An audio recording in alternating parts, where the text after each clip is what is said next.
Hello guys, welcome back to another video. और आज की वीडियो में हम लोग चर्चा करेंगे एसएससी सीजीएल 2025 की। और जैसा कि हम लोग जान रहे हैं कि दिसंबर लग चुका है और कभी भी एसएससी अपना कैलेंडर जारी कर सकती है 2025 के लिए कि कौन से एग्ज़ाम्स कब होंगे। तो देखो, मैं अपनी बात करूँ तो हम सीएचएसएल, एमटीएस, सीजीएल सब के फॉर्म भरेंगे, लेकिन तैयारी केवल सीजीएल की करेंगे। इनफैक्ट हम बैंक, रेलवे एनटीपीसी का भी मैंने फॉर्म भरा हुआ है, बट मैं प्रिपरेशन केवल एसएससी सीजीएल 2025 के लिए करूँगी। बाकी इन सारे जो भी अदर कॉम्पिटिटिव एग्जाम्स हैं सबके एग्जाम्स दूंगी, लेकिन फोकस में केवल एसएससी सीजीएल 2025 को ही रखूँगी। ठीक है।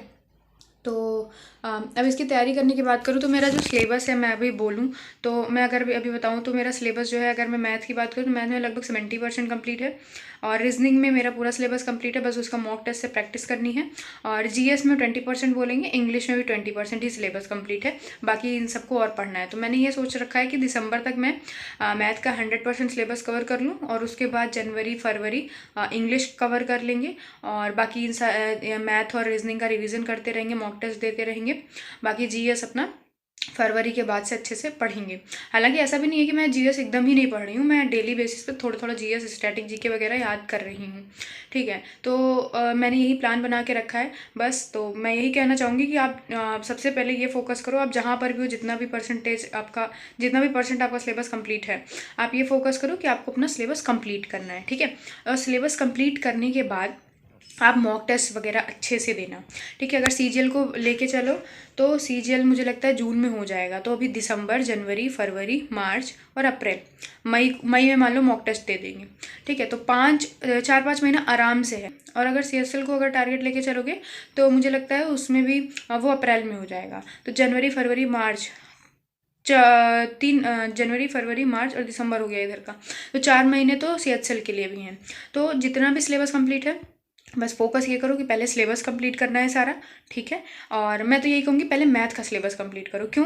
क्योंकि देखो, इंग्लिश, जीएस बाद में भी पढ़ सकते हो, याद हो जाएगा वो, लेकिन मैथ के लिए आपको प्रैक्टिस का टाइम चाहिए। और मैथ का जैसे अभी सिलेबस कंप्लीट कर लोगे पहले, तो बाकी सब्जेक्ट्स और याद करते रहना। बाकी और साथ ही साथ इसका मैथ का जो मॉक टेस्ट है ये देते रहना, और प्रैक्टिस इसकी करते रहना। क्योंकि आप इंग्लिश और जीएस बाद में भी कर सकते हो, लेकिन मैथ के लिए एक मतलब लंबा टाइम चाहिए होता है, क्योंकि उसमें प्रैक्टिस बहुत करनी होती है, तभी जा करके चैप्टर्स आपके क्लियर होंगे। मैं बोलूँ अगर, तो मैथ में अगर एक चैप्टर तैयार करना है तो उसमें लगभग 3 से 4 बार आपको रिवाइज करना पड़ेगा, तब जा करके वो चैप्टर क्लियर होगा आपको। तो मैथ के लिए आपको टाइम चाहिए ही चाहिए।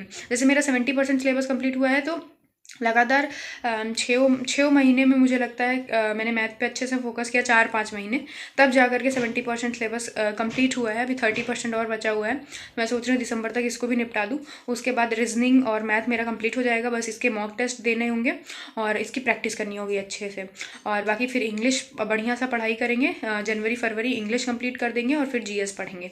तो ये टारगेट मैंने रखा है। तो इसी तरीके से आप भी अपना टारगेट बना लो। आपको पता होगा आप कहाँ पर हो, आपके सिलेबस कितना कंप्लीट है, कितना बचा हुआ है, तो उस हिसाब से आप अपना भी टाइम लाइन डिसाइड कर लो कि इतने समय के अंदर मुझे ये चीज़ें कंप्लीट करनी है, और फिर अच्छे से पढ़ाई करो। ठीक है। क्योंकि एसएससी कभी भी अपना कैलेंडर जारी कर सकती है, और ज़्यादा संभावना है कि 15-15 दिसंबर तक एसएससी अपना कैलेंडर जारी कर देगी 2025 के लिए। तो हमें ये भी पता चल जाएगा सीएचएल का एग्जाम कब होगा, सीजीएल कब होगा, और एमटीएस कब होगा। और ज़्यादातर जो जितने भी लोग सीजीएल एस्पिरेंट्स होते हैं वो सीएचएसएल हो गया, एमटीएस हो गया, ये सारे फॉर्म्स भरते ही भरते हैं।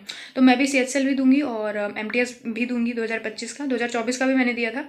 ठीक है। तो बस यही है कि सीएचएसएल से पहले ही मैं अपना सिलेबस कंप्लीट कर लूँ और फिर मॉक टेस्ट वगैरह देते रहूँ। तो बस यही टारगेट लेके हम चल रहे हैं। बाकी आप भी अच्छे से पढ़ाई करिए, अपने सिलेबस को देखिए, एनालाइज करिए कि कहाँ पे क्या क्या छूटा हुआ है, मुझे कितना टाइम लगेगा इन सारी चीज़ों को कवर करने में, और उस हिसाब से अपना आप स्ट्रैटेजी बनाइए और अपने आप को एक टाइम लाइन दीजिए कि हम इतने टाइम में ये चैप्टर कंप्लीट कर लेंगे। तो इस तरीके से अपने आप को टाइम लाइन दीजिए और अच्छे से पढ़ाई करिए। ठीक है। तो मिलते हैं नेक्स्ट वीडियो में, और thank you so much for watching, और सब्सक्राइब जरूर कर दीजिएगा।